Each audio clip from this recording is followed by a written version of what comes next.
میری شادی میری پسند سے ہوئی تھی۔ میری بیوی ایک خوبصورت ترین عورت ہے اور میری سالی بھی کسی سے کم نہیں تھی۔ میری شادی کو 3 سال ہو چکے تھے۔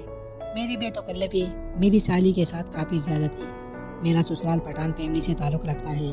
ان کے خاندان کی ساری لڑکیاں ایک دم سرخ سفید ہے اور بہت ہی خوبصورت۔ میری سالی کی عمر اس وقت 20 سال تھی، جبکہ میری بیوی 22 سال کی تھی اور میری اپنی عمر 28 سال تھی۔ میں اس وقت ایک کمپنی میں بہت اچھی جاب کرتا۔ میرا ٹرانسفر کمپنی نے ایک دوسرے شہر کر دیا تھا، جہاں نہ تو میرے گھر والے تھے اور نہ ہی میرے سسرال والے۔ یہ دونوں ایک ہی شہر میں رہتے تھے۔ میں اپنی بیوی کو لے کر اس گھر میں شفٹ ہو گیا تھا۔ میری بیوی کا نام حمیرہ تھا، جبکہ میری سالی کا نام سمیرہ تھا۔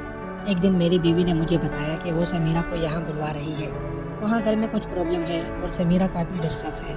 میں نے اس کو بہوشی اجازت دے دی۔ اس میں منع کرنے والی کوئی بات تھی بھی نہیں، کیونکہ سمیرہ کو نزدیک رکھنا تو میری دلی خواہش تھی۔ میں اس کے ساتھ ٹورنامنٹ تو نہیں کر سکتا تھا، مگر اس کو اپنے قریب تو رکھ سکتا تھا۔ حالانکہ میرے دل میں اس کے ساتھ ٹورنامنٹ کرنے کی شدید خواہش تھی۔ وہ ایک ایسی لڑکی تھی جس میں ٹورنامنٹ کوٹ کوٹ کر بھرا ہوا تھا۔ کس پاگل کا دل نہیں چاہے گا اس کے ساتھ ٹورنامنٹ کرنے کا؟ میں بھی تو آخر مرد تھا، ایک روٹی سے پیٹ کہاں بھرتا ہے۔ خیر کچھ دن بعد سمیرہ ہمارے گھر آ گئی۔ اس کے چہرے کی اداسی سے مجھے کچھ اندازہ تو نہ ہوا، مگر یہ سمجھ آ گیا کہ واقعی کچھ گڑبڑ ہے۔ خیر سمیرہ آ گئی، اب اسے کچھ دن یہاں رہنا تھا۔ وہ مجھ سے بھی زیادہ بات چیت نہیں کر رہی تھی۔ میں آپ کو یہ بتانا بھول گیا کہ میری بیوی اپنا وقت گزارنے کے لیے اسکول میں پڑھا رہی تھی۔ سارا دن وہ اکیلی ہوتی تھی، تو اس نے ایک اسکول میں جاب سٹارٹ کر دی۔ وہ دن میں واپس گھر آ جاتی تھی۔ خیر سمیرہ کو رہتے 1 ہفتہ ہو گیا تھا۔ میں اور میری بیوی اس کو تقریباً روزانہ ہی باہر لے جاتے تھے اور رات کو دیر سے واپس آتے تھے تاکہ سمیرہ کا دل بہل جائے۔ میں نے اپنی بیوی سے پوچھا تھا کہ وجہ کیا ہے جو سمیرہ اتنی اداس اور اپسیٹ ہے، تو میری بیوی نے بتایا کہ ابو اس کی شادی اس کی مرضی کے خلاف کرنا چاہتے ہیں۔ وہ کسی اور لڑکے میں دلچسپی رکھتی ہے، جبکہ والد اس کے خلاف اپنے دوست کے بیٹے سے اس کی شادی کرنا چاہتے ہیں اور اس کے نہ ماننے پر اس کے ساتھ زبردستی کر رہے ہیں۔ میں یہ سن کر سوچ میں پڑ گیا کہ اب کیا کیا جائے۔ سمیرہ تو کسی اور میں دلچسپی رکھتی ہے، وہ تو کبھی بھی ہاتھ نہیں رکھنے دے گی، اور اگر اس نے شور مچا دیا تو میری زندگی تو تباہ ہو جائے گی۔ مگر ایک رات اچانک میرے اندازے غلط ثابت ہو گئے۔ میری بیوی اس رات مزے سے میرے ساتھ بھرپور ٹورنامنٹ کرنے کے بعد سو رہی تھی۔ مجھے پیاس محسوس ہوئی تو میں اٹھا اور فریج سے پانی نکالنے لگا، تو معلوم ہوا کہ کمرے میں رکھی فریج میں ایک بھی بوتل ٹھنڈے پانی کی نہیں ہے۔ تو میں نے کمرے سے باہر جا کر کچن کے فریج سے پانی پینا چاہا۔ میں باہر نکلا تو دیکھا کچن کے سامنے ٹیلی فون کا اسٹینڈ تھا، جہاں سمیرہ کھڑی کسی سے فون پر باتیں کر رہی تھی۔ اس نے مجھے نہیں دیکھا تھا۔ میں آہستہ آہستہ چلتا ہوا کسی نہ کسی چیز کی آڑ لیتا ہوا سمیرہ کے نزدیک پہنچ گیا۔ میں یہ دیکھ کر حیران رہ گیا کہ سمیرہ نے اپنا ایک ہاتھ اپنے لباس میں ڈالا ہوا تھا اور یقیناً وہ اپنی بلی کو ترسا رہی تھی، بلکہ وہ ان ہدایات پر عمل پیرا تھی جو اسے فون پر مل رہی تھی۔ شاید وہ اپنے بوائے فرینڈ سے باتیں کر رہی تھی اور ان کے تعلقات کافی زیادہ تھے، جو کہ شاید ٹورنامنٹ تک جا پہنچے تھے۔ سمیرہ اس سے باتوں میں بھی اپنی چاہت اور ٹورنامنٹ کی طلب کا اظہار کر رہی تھی، اور وہ لڑکا شاید اس کو گائیڈ کر رہا تھا کہ کس طرح وہ اس وقت اپنی بھوک مٹا سکتی ہے۔ سو وہ ایسا ہی کر رہی تھی۔ یہ سب دیکھ کر مجھے حیرت کا جھٹکا تو لگا، مگر میری خوشی کی انتہا بھی نہ رہی، کیونکہ میں اب سمیرہ پر ہاتھ ڈال سکتا تھا۔ اب تک میں یہ سمجھ رہا تھا کہ وہ صرف ایک ہوگی اور اس لڑکے کے علاوہ کسی کو ہاتھ نہیں لگانے دے گی، مگر ان کے تعلقات کا اندازہ کر کے میں نے یہ اندازہ لگا لیا کہ اب سمیرہ پر ہاتھ ڈالنا مشکل نہیں ہے۔ اگر اس نے شور بھی مچایا تو میں اس کو اس فون پر ہونے والی بات چیت اور اس کی حرکتوں کو بتا کر بلیک میل کر سکتا ہوں۔ اب میرے ہاتھ میں سمیرہ کی کمزوری آ گئی تھی۔ پھر یہ سب دیکھ کر میں پانی پیے بغیر واپس آ گیا، اور اس کے بعد مجھے نیند نہیں آئی۔ میں پوری رات سوچتا رہا اور منصوبہ بناتا رہا کہ کسی طرح سمیرہ پر ہاتھ رکھا جائے کہ وہ آرام سے میری ہو جائے۔ خیر اسی سوچ بچار میں صبح ہو گئی اور میرے آفس جانے کا وقت ہو گیا۔ میں نے اپنی بیوی سے پوچھا کہ سمیرہ ابھی تک سو رہی ہے، ناشتہ نہیں کرے گی وہ؟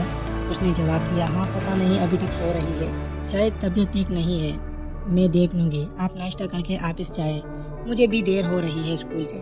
میں اس کی بات سن کر ناشتہ کرنے میں مصروف ہو گیا اور تھوڑی دیر بعد آفس کے لیے روانہ ہو گیا۔ آفس میں بھی سارا دن میں منصوبے ہی بناتا رہا۔ پھر شام کو واپس آیا تو میری بیوی میرے لیے ایک خوشخبری لے کر بیٹھی تھی۔ اس نے بتایا کہ اسکول میں ایک سیمینار ہو رہا ہے، اس کو 2 دن کے لیے ہیڈ کوارٹر طلب کیا گیا ہے، جو کہ دوسرے شہر میں تھا۔ میں نے اسے کہا ٹھیک ہے، میں آفس میں چھٹیوں کے لیے اپلائی کر دیتا ہوں، پھر ساتھ چلیں گے۔ اس نے جواب دیا نہیں، مجھے اکیلے ہی جانا ہوگا، کسی کے ساتھ نہیں جا سکتی۔ کیونکہ اسکول کی اور بھی ٹیچرز ہے جو جا رہی ہے، سارا انتظام اسکول کر رہا ہے، ہماری رہائش اور ٹرانسپورٹ وغیرہ کا۔ یہ سن کر تو میری خوشی کا کوئی ٹھکانہ نہ تھا۔ پھر میں نے کہا میں کیا گھر میں اکیلا رہوں گا؟ اس نے جواب دیا سمیرہ ہے نا آپ کے ساتھ، اور پھر میں 2 دن میں واپس آ جاؤں گی۔ میں نے اداس ہونے کی ایکٹنگ کرتے ہوئے اس کو اجازت دے دی۔ پھر ہم لوگوں نے کھانا کھایا اور سونے کی تیاری کرنے لگے۔ میں نے اپنی بیوی کو اپنے اعتماد میں رکھنے کے لیے اس سے پوری رات بھرپور پیار کیا اور اس کو ٹورنامنٹ کا ہر ممکن مزہ دیا۔ وہ صبح جب اٹھی تو بڑی خوش تھی کہ اس کو اتنا پیار کرنے والا شوہر ملا ہے جو اس کی 2 دن کی جدائی بھی برداشت نہیں کر سکتا۔ خیر میری بیوی پٹاپٹ تیار ہو کر اپنے اسکول چلی گئی۔ اب اس کو تیسرے دن واپس آنا تھا۔ اب گھر میں اور سمیرہ تھے، مجھے بھی اب آفس جانا تھا، سو میں بھی تیار ہو کر نہ چاہتے ہوئے بھی آفس چلا گیا۔ خیر میں پلان کر چکا تھا کہ آج کی رات کچھ نہ کچھ کرنا ہے۔ آفس میں اپنا پلان ترتیب دیا اور اس پر عمل کرنے کا سوچ لیا۔ میں آفس سے واپس شام میں گھر آیا تو سمیرہ کے اندر کچھ بے چینی محسوس کی۔ ایسا لگتا تھا جیسے وہ کچھ کہنا چاہتی ہوں مگر کہنے کی ہمت نہیں ہو رہی۔ خیر میں اس کو نظر انداز کرتا رہا۔ پھر اسی طرح وقت گزرا اور رات کے کھانے کے وقت ہو گیا۔ سمیرہ نے بہت اچھا کھانا بنایا تھا۔ میں کھانے کے دوران اس کے کھانے کی تعریف کرتا رہا اور وہ شکریہ ادا کر کے خاموشی سے کھانے میں مصروف رہی۔ خیر کھانے وغیرہ سے فارغ ہو کر سمیرہ تو برتن دھونے چلی گئی اور میں چپ چاپ اپنے کمرے میں چلا گیا جیسے مجھے سونا ہو، مگر میری سمجھ میں نہیں آ رہا تھا سمیرہ سے کس طرح بات شروع کروں۔ ابھی سوچنے کچھ دیر ہی گزری تھی کہ دروازے پر دستک ہوئی۔ میں نے بولا آ جاؤ۔ سمیرہ اندر آ گئی۔ میں نے کہا کیا ہوا، ٹھیک تو ہو؟ وہ خاموشی سے میرے سامنے بیٹھ گئی اور کچھ نہ بولی۔ میں نے اس سے پوچھا کیا ہوا سمیرہ، بتاؤ کیا بات ہے، تم پریشان کیوں لگ رہی ہو؟ پھر وہ بلک بلک کر ایک دم سے رونا شروع ہو گئی۔ میں اٹھا اور اس کے نزدیک گیا اور اس کو تسلی دینے لگا۔ کچھ دیر رونے کے بعد وہ چپ ہوئی تو پھر اپنی کہانی سنانا شروع کر دی۔ اس نے بتایا کہ وہ کسی لڑکے سے محبت کرتی ہے اور اس سے ملی بھی کئی دفعہ ہے اور اس کے سوا کسی اور سے شادی نہیں کرنا چاہتی ہے اور اس کو میری مدد کی ضرورت ہے۔ میں نے ایک دم اس سے ایک ایسا سوال کر دیا جس کو سن کر وہ اچھل پڑی۔ میں نے اس سے پوچھا تم نے اس لڑکے کے ساتھ ٹورنامنٹ کیا ہے؟ وہ یہ سوال سن کر حیرت سے مجھے دیکھنے لگی۔ پھر اس کے چہرے کا رنگ بدل گیا اور اس نے کوئی جواب نہیں دیا۔ پھر سر جھکا کر آہستہ سے بولی نہیں ایسا کچھ نہیں کیا میں نے۔ پھر میں نے کہا کچھ تو ایسا ضرور ہے جو تم کو اتنی طلب ہے اس کی، ورنہ ایسا نہیں ہوتا۔ اب سمیرہ لاجواب تھی، اس کی چوری پکڑی جا رہی تھی۔ پھر وہ بولی ہم لوگ ملے ضرور ہے مگر کوئی غلط کام نہیں کیا ہم نے۔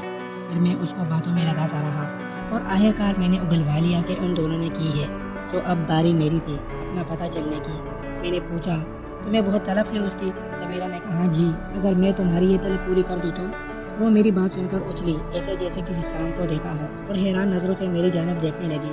پھر میں نے اس کو باتوں میں لگایا اور یہ سمجھانے کی کوشش کی کہ دیکھو تم بھی جوان ہو اور میں بھی جوان، مجھے بھی ٹورنامنٹ کی ضرورت ہے اور تمہیں بھی، تم اس کے بغیر نہیں رہ سکتی، میں اپنی بیوی کے بغیر نہیں رہ سکتا۔ آج کی رات ہم دونوں اپنی ضرورت پوری کر سکتے ہیں اگر تم چاہو اور کسی کو پتہ بھی نہیں چلے گا۔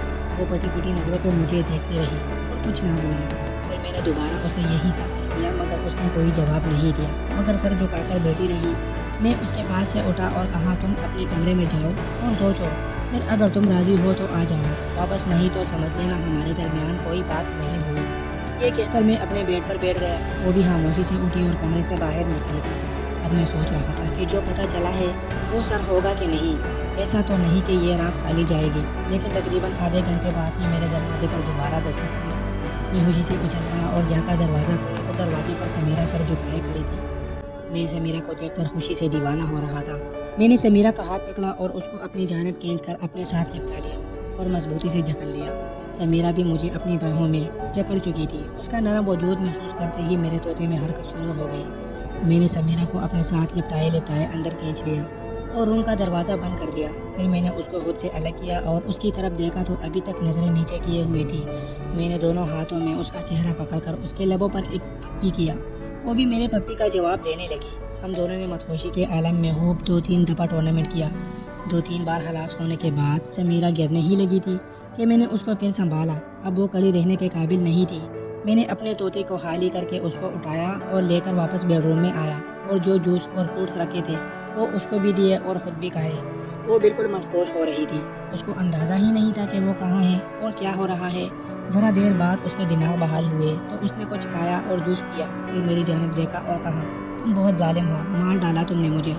میں نے اسے کہا جو ٹورنامنٹ کا مزہ تم دے رہی ہو اور جس طرح تم کر رہی ہو تمہاری بہن حمیرہ بھی ایسا نہیں کرتی، تم بڑی وہ ہو سمیرہ۔ میری بات سن کر وہ تھوڑا سا شرما گئی اور کہنے لگی مگر تم بہت ظالم ہو، تم نے برا حال کر دیا میرا۔ میں نے کہا ابھی تو کچھ بھی نہیں کیا جانے من، کل کا دن باقی ہے۔ فروٹس کھا کر اس کے بدن میں جان آ گئی تھی۔ میں اس کو اٹھا کر باتھ روم میں لے گیا اور کہا چلو اب نہا کر سوتے ہیں، باقی کا ٹورنامنٹ طے کرتے ہیں۔ نہانے کے دوران ایک بار پھر میں نے اس کی بلی کو اپنے کولڈ ڈرنک سے بھرا مگر اب مجھ میں بھی طاقت ختم ہو رہی تھی کہ آج کی رات اس کو اور پیار دے سکوں، تو ہم دونوں نے ایک ساتھ نہا کر میرے ہی بیڈ پر ایک ساتھ سو گئے۔ پھر میں نے اگلے دن آفس کی چھٹی کی اور پورے دن اس کا ٹورنامنٹ کا برا حال کر دیا۔ اس کو شام تک بخار چڑھ چکا تھا۔ اب میں پریشان ہونے لگا کیونکہ میری بیوی نے اگلے دن واپس آنا تھا، تو اس سے پہلے سمیرہ کا ٹھیک ہونا ضروری تھا۔ خیر میں نے اس کو مکمل آرام دیا اور اگلی صبح تک وہ ٹھیک ہو چکی تھی۔ اس کا بخار ضرورت سے زیادہ کولڈ ڈرنکس نکلنے اور میری بہت ساری کولڈ ڈرنکس اپنی بلی میں بھرنے سے چڑھا تھا۔ اگلے دن تک وہ کافی ٹھیک تھی۔ اپنی بیوی کے آنے سے ایک گھنٹے پہلے پھر میں نے ایک بار اس کی زبردست ٹورنامنٹ کر ڈالی۔ اس کے بعد بھی جب بھی ہمیں موقع ملا ہم نے ٹورنامنٹ کا بھرپور مزہ لیا۔